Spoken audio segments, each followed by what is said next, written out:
Albert Smith. Albert Smith. That's right. So how long, Albert, were you born in Coventry? I was born on Tyler Hill Lane opposite the Standard Motor Works. Oh, I know it, Tyler Hill Lane, yeah. And what did your father and mother do?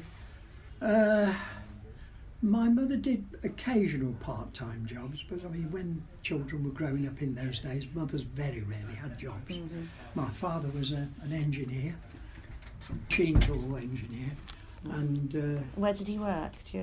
Several places. He finished up at what was the Morris Motors plant on Courthouse Green. Oh, yes. He was there during the war. Okay. And he was in the IRP, so we didn't see much of him. He was on night shifts, and there you are. And did you, during that time, did you get evacuated or did you stay? No, I didn't actually. Most of my classmates were evacuated, but when the Standard was bombed, most of the windows in my father's house in Tyler Lane was blown out. So I went to live with an uncle at Berkswell. And so as I was living out of the area, I used to still go into Coventry to school, but living out of the area, I wasn't actually evacuated. Can I tell you where I finished up schooling? Yeah, no, tell me where you went to school, that would be good. I started at Central Road and then went on to Broadway, but when the bombing came and I didn't get evacuated, I finished up at Elston Girls' School. Which was very educational. Was there many other lads there? About 5 or 6 of us, only those that weren't evacuated. Oh, I bet you were the centre of attention, Albert. Definitely was. And then, so when you left school, what happened then? Where did you go to then? Did you get an apprenticeship? Or well, it was a studentship, they called it. Coventry Climax didn't do apprenticeships. I started work at Iso Speedic in Friars Road, which was a subsidiary of Coventry Climax. Right. We did isochronous governors for jet engines. 1 or 2 of the early jet engines spun away and blew up, so we had to control the speed. So we had a governor which controlled the speed. Yeah. That's a very important job. Oh, it was, yeah. I think even Whittle ran out of the first experiment on his engine. I think it raced away. Did you meet any of those kind of major engineers at the time? When I was at Widdrington Road, Coventry Climax, Danny Walker, who was at Power Jets with Whittle, came to Climax. He was a very good friend of mine. Funny enough, he lived at the top house in Ellis Road on the left, which was a Coventry Climax house. After the war, of course, Coventry Climax main profitability was in generating sets and fire pumps. But after the war, most of the ministry contacts finished. So Leonard Lee thought, what can we make? Sorry, who's Leonard Lee? Managing Director of Coventry Climax, sorry, in case you didn't know. So he, with a team, went over to America to look at forklift trucks. Right. Of course, they had decided that would be a good product for this country, because other than the 1 or 2 American Clark forklift trucks that came over during the war, no one in this country manufactured forklift trucks. So when they came back, I was drafted up from Iso Speedic to Coventry Climax on the forklift truck design team. And we designed the very first forklift truck about 1947, 48, I would think. Wow. And I stayed there. Climax was a company, they didn't like paying you money. So I kept moving away. I went from Climax to Morris Motors, from Morris Motors to Climax to Standard Motor Company. Standard Motor Company, I went to America, and then when I came back, I joined Coventry Climax again as sales manager. Where did you work in America? Well, I actually worked in Windsor, Ontario, which is the other side of the river from Detroit. But I worked for Ford, and we were backwards and forwards to Detroit quite a lot. So were you, when you said about the sales, but you were originally on the design team? I was on the design, yes. And what parts, and what parts would you say you played in the design of the forklift truck? Well, I was only a junior draftsman at the time. Johnny Huggins was my boss. He was a good designer. But I did take one of the things I remember, Johnny Huggins, the chief draftsman, had designed a mast for a small £2,000 capacity truck. And although I was only young, I said, I'm sorry, you can't assemble this. because the inner mast, as you tried to put it in the outer mast, was fouling one of the cross members. Right. So they praised me for pointing out to them that they couldn't actually assemble it. So when you were talking about that part that you played in the team, was it how did things get designed? Was it collaborative, or was it very It much was you had your collaborative, really. particular I mean, role? one of the disasters of our forklift truck range was when Wally Hassan joined us.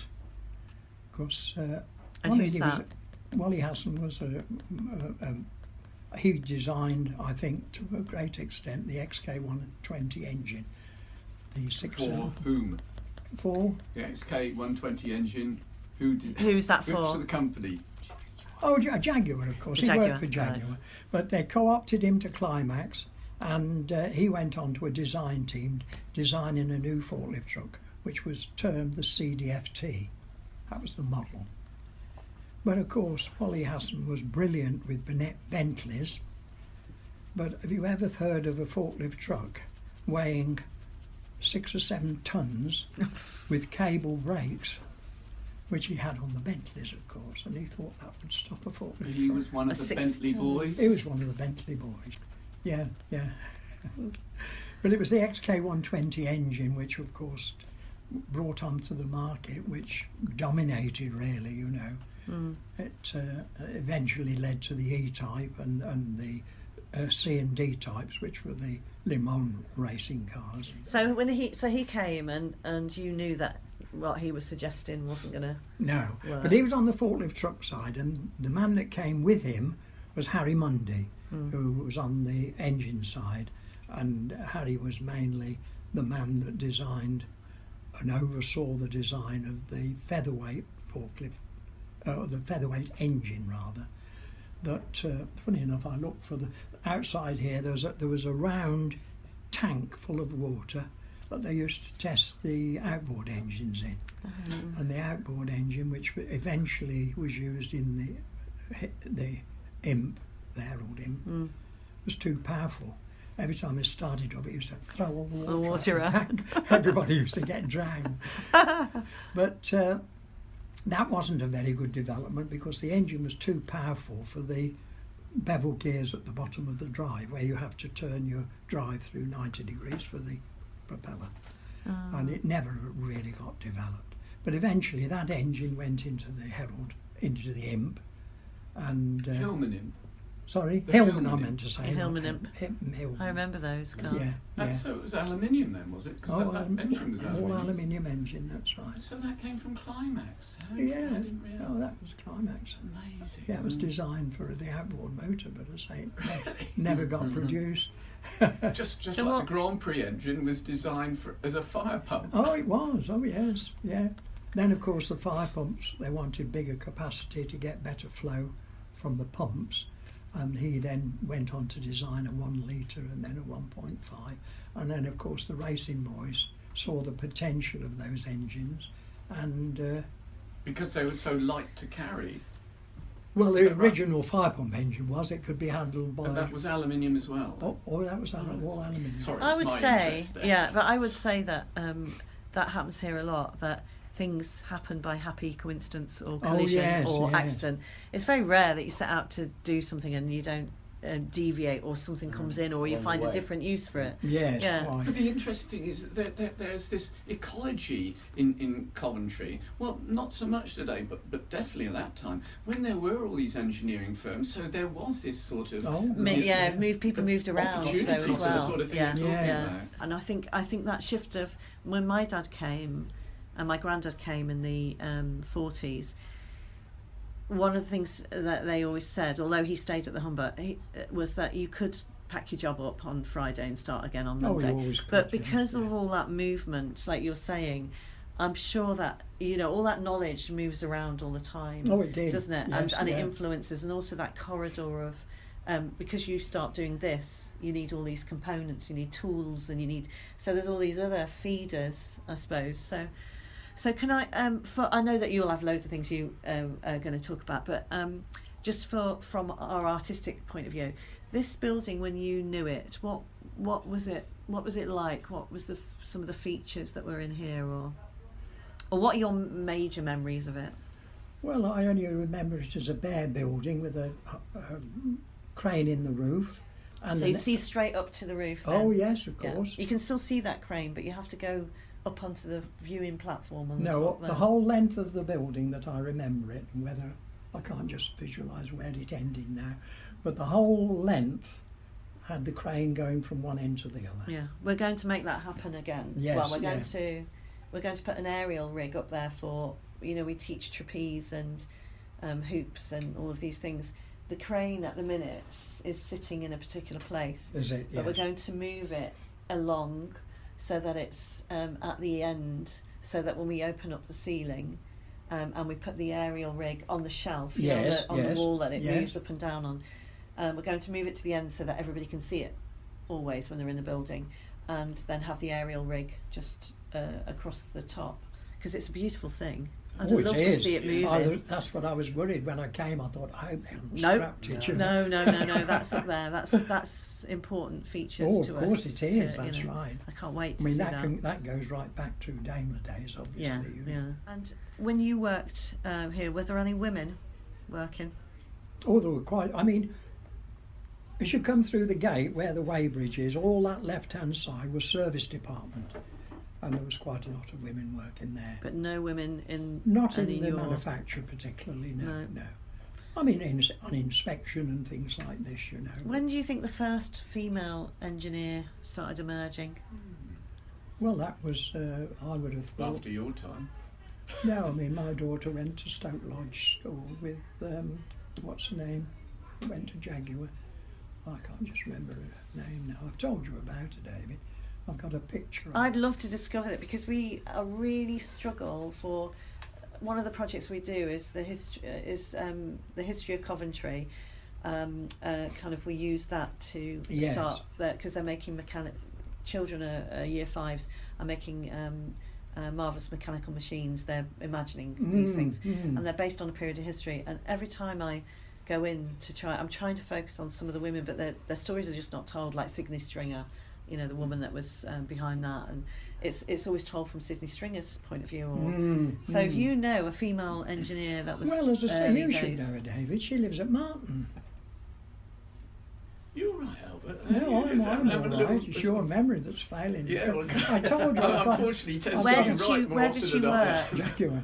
She worked at She Jaguar. went to Jaguar and became one of the top engineers. What kind of year was that? Or Well, I say she went with my daughter to Bars Hill. They left Bars Hill. I suppose she might have gone to Jaguar as a student, and then developed from that. Yeah. so No, that's and Raston, I couldn't think. Yeah. Well, is that your first and your recollection of first female engineer that Well, you... as an engineer, yes. I mean, there was a lot of females in different types of work, but I think she was outstanding as an engineer. You know. Wow. Right. There was one of the things, Holt Station, because Daimler Holt. yes, because do you remember it? Oh, of course I remember it. Because yes, you can't, what you can't see there now. There's a railway track, but I don't know where to look for, you know, how it Do you want changed. the photos? So I haven't got them, but I know Yeah, where it'd be Yeah. nice to Thank you, just Albert. to see that again, because to locate, because I thought if we started that next time, I would start with a rush of people coming through those gates. You know, I think we started the story with Henry Lawson. But what's your memory of that little?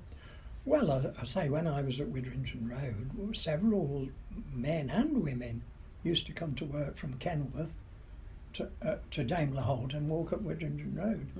Oh yeah, that was quite a Really while. busy kind of Oh yes, yes. Where would they come from, Albert? Kenilworth. I'm saying Yeah, Kenilworth. Kenilworth. And because there was, because going back, it was all the billeting and everything else that started that, wasn't it? And then trying to get people to get to work quickly. That's So it's, right. and it's all that industry, constant, That's right. Yeah, constant progression, isn't it? That drives you the need. We've got to get things quicker, faster, easier.